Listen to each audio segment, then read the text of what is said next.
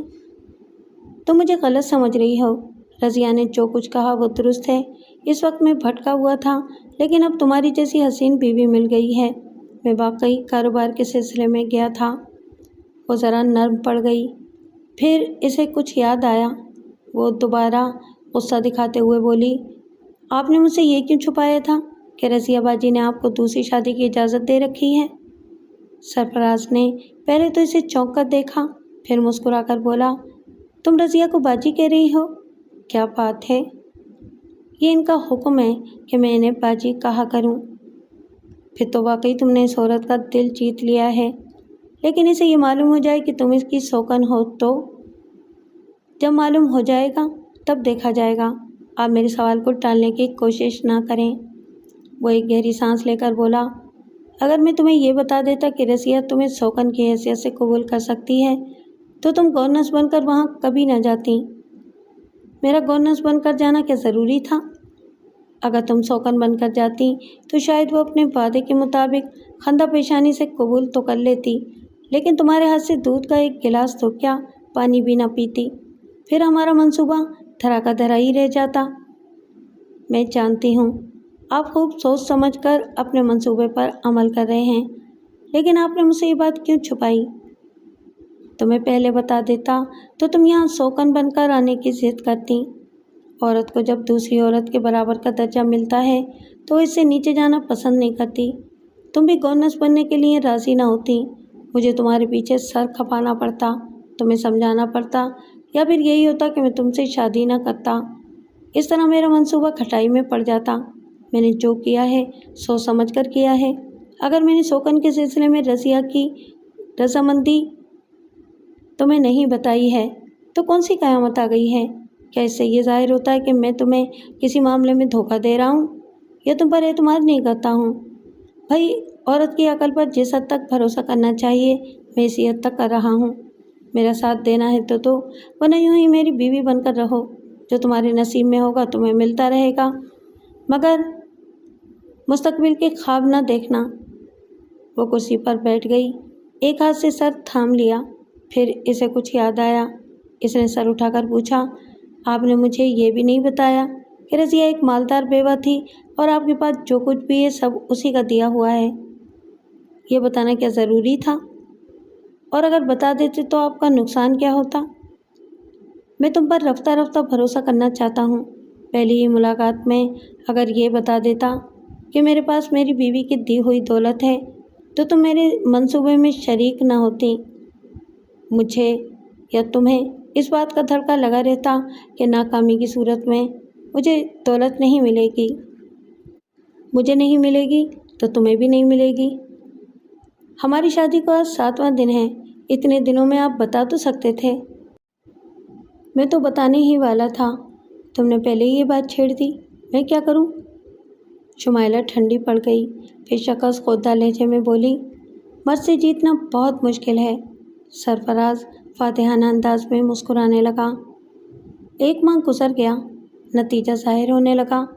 پہلے رضیہ نے کمزوری کی شکایت کی، پھر دوسرے تیسرے دن اس کا سر چکرانے لگا، آنکھوں کے آگے اندھیرا چھانے لگا۔ سرفراز نے بڑے بڑے ڈاکٹروں کو بلا کر دکھایا، ان کا بھرپور معائنہ کرایا، ڈاکٹروں نے اپنی دانش میں بہترین دوائیں دیں، اسے تسلیاں بھی دیں۔ اس طرح ایک ماہ گزر گیا، مگر اس کی بیماری بڑھتی گئی۔ بیماری کیا تھی؟ بس کمزوری بڑھتی جا رہی تھی۔ ڈاکٹروں کو پریشانی تھی کہ اس کا مرض کا پتہ نہیں چل رہا تھا، بس وہ اندر ہی اندر کھوکھلی ہوتی جا رہی تھی۔ ایک ماہ بعد اس پر دورہ پڑنے لگا۔ دورے کی حالت میں اس پر لرزہ طاری ہو جاتا تھا۔ ڈاکٹر پریشان ہو جاتے تھے۔ وہ اپنے سے اونچے اور زیادہ تجربے کار ڈاکٹروں کے نام تجویز کرتے تھے۔ بڑے سے بڑے تجربے کار ڈاکٹروں کو بھی بلایا گیا۔ اس طرح دوسرا مہینہ بھی گزرنے لگا۔ شمائلہ نے مسکرا کر سرفراز سے کہا، واقعی آپ نے اس دوا کے جو نتائج بتائے تھے وہی ظاہر ہو رہے ہیں۔ ویسے ہی اس پر لرزہ طاری ہو جاتا ہے، ویسے ہی اس کا دل ڈوبنے لگتا ہے۔ یہ کمزور ہو گئی ہیں، بظاہر تو صحت مند نظر آتی ہیں، مگر اندر سے کھوکھلی ہو چکی ہیں۔ وہ باتیں کرتے ہوئے سنگار میز کے آئینے کے سامنے گئی، اپنے پرس کو کھول کر موتیوں کا ایک ہار نکالا اور اسے پہننے لگی۔ سرفراز نے چونک کر پوچھا، یہ ہار تم کہاں سے لائی ہو؟ وہ آئینے میں اپنے آپ کو دیکھتے ہوئے مسکرا کر بولی، باجی نے دیا ہے۔ کیسی لگ رہی ہوں؟ یہ سچے موتی ہیں اور بہت قیمتی ہیں۔ رضیہ نے تمہیں کیسے دے دیا؟ میری خدمات سے خوش ہو کر۔ وہ کہا لگاتے ہوئے آئینے کے پاس سے ہٹ گئی۔ عورت فیاضی پر اتر آئے تو اپنی ملازمہ کو سچے موتیوں کا ہار دے دیتی ہے، لیکن وہ کتنی بھی فیاض ہو جائے اپنی سوکن کو ایک کنکر بھی نہیں دیتی۔ سرفراز نے مسکراتے ہوئے کہا، بیچاری سے انعام بھی لیا ہے اور اس کی ہنسی بھی اڑا رہی ہو۔ میں نے سوکنوں کا روپ دیکھا ہے۔ میری ماں کو بھی اسی طرح تڑپا تڑپا کر مارا گیا ہے۔ میری ماں کی سوکن کے پاس سست و لسر ذہن نہیں تھا، لیکن اس کے رویے نے آہستہ آہستہ میری امی کو اذیتوں میں مبتلا کر کے مار ڈالا تھا۔ میں اسے بھول نہیں سکتی، بھولنا بھی نہیں چاہیے۔ اسی طرح تو تم میرے منصوبے کی تکمیل کرو گی۔ پھر وہ سنگار میز کے آئینے کے سامنے کھڑی ہو گئی۔ تھوڑی دیر تک موتیوں کے ہار کو اپنے گلے میں دیکھتی رہی، پھر اس نے اسے اتار دیا۔ آہنی الماری کے پاس گئی، اسے کھول کر اس کی ایک دراز میں رکھ دیا۔ سرفراز خاموشی سے شمائلہ کو دیکھ رہا تھا اور کچھ سوچ رہا تھا۔ تیسرے مہینے رضیہ کی حالت بہت ہی خراب ہو گئی۔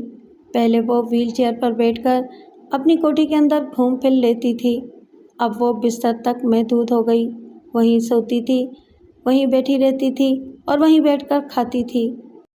اس کی گوری رنگت پیلی پڑ گئی تھی، آنکھوں کے گرد ہلکے گہرے ہو گئے تھے، یوں لگتا تھا جیسے اب تب کی مہمان ہو۔